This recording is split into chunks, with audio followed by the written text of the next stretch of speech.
रूस और यूक्रेन के बीच जारी जंग में परमाणु युद्ध की आशंका प्रबल होती जा रही है और जो हालात बन रहे हैं उससे यही लग रहा है कि इस महायुद्ध में कभी भी परमाणु हथियारों का इस्तेमाल किया जा सकता है।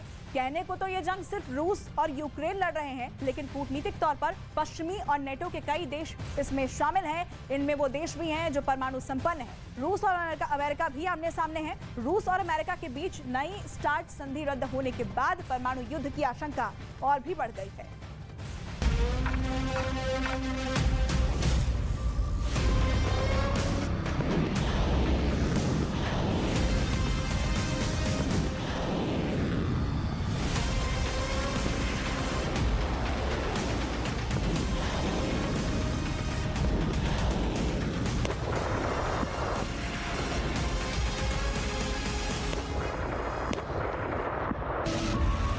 रूस और अमेरिका के बीच परमाणु युद्ध का काउंटडाउन।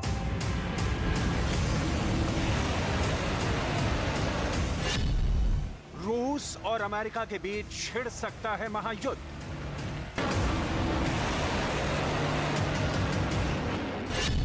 अमेरिका और रूस के बीच परमाणु संधि रद्द होने से बढ़ा खतरा। जीत की उम्मीद और हार की आशंका के बीच एक साल से ज्यादा वक्त से रूस और यूक्रेन के बीच भीषण जंग जारी है। पुतिन किसी भी कीमत पर युद्ध नहीं हारना चाहते, तो ज़ेलेंस्की भी यूक्रेन को बचाने की जंग लड़ रहे हैं। ये जंग कब तक चलेगी और इसका नतीजा क्या होगा, अभी इस बारे में कुछ भी कहना जल्दबाजी होगी, क्योंकि जैसे जैसे युद्ध लंबा खिंचता जा रहा है वैसे वैसे खेमेबंदी भी बढ़ती जा रही है। नाटो और पश्चिमी देश यूक्रेन के साथ खड़े हैं, तो रूस के मोर्चे पर भी संख्या बढ़ती जा रही है।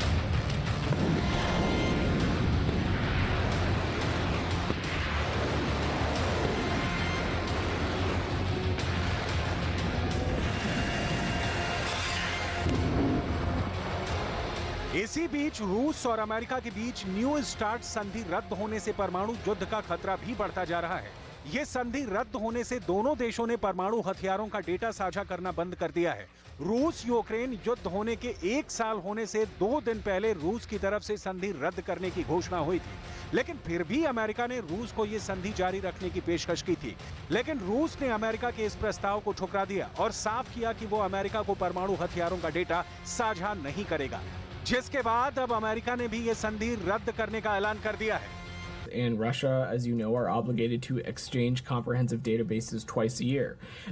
We offered to continue reciprocal implementation of this obligation. Unfortunately, Russia informed the U.S. that it will not engage in this data exchange due to its purported suspension of this treaty. As we've said before, the suspension was legally invalid. America पहले भी रूस पर कई समझौतों के उल्लंघन का आरोप लगा चुका है, लेकिन जिन हालात में यह स्टार्ट संधि रद्द की गई है उससे युद्ध को लेकर कई तरह के आशंकाओं के बादल छाए हुए हैं। सबसे बड़ा सवाल यह है कि क्या रूस यूक्रेन के खिलाफ परमाणु हथियारों का इस्तेमाल कर सकता है। इस संधि को सस्पेंड करना सिर्फ यूक्रेन के लिए ही नहीं, बल्कि अमेरिका समेत कई पश्चिमी देशों और नेटो के लिए बड़ा झटका है, क्योंकि रूस पहले ही यूक्रेन से सटे बेलारूस में टैक्टिकल परमाणु हथियारों की तैनाती का ऐलान कर चुका है और जल्द ही रूसी सैनिकों को इन हथियारों की चलाने की ट्रेनिंग भी दी जाएगी। यानी साफ है कि यूक्रेन जंग के बहाने पुतिन ने अमेरिका समेत नेटो देशों को चुनौती देने का मन बना लिया है और पुतिन की यही जिद इस वक्त पूरी दुनिया के लिए चिंता का सबब बनी हुई है।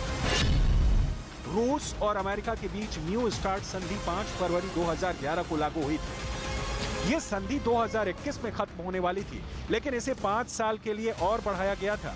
इस संधि के तहत दोनों देश 700 स्ट्रेटेजिक हथियारों के लॉन्चर्स को तैनात करने पर राजी हुए थे, लेकिन अब दोनों देशों के बीच परमाणु संधि टूट गई है।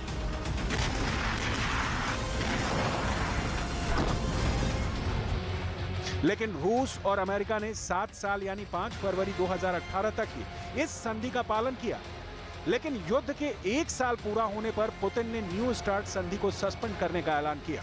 इसका मतलब यह है कि रूस पूरी तरह से इससे पीछे हट गया।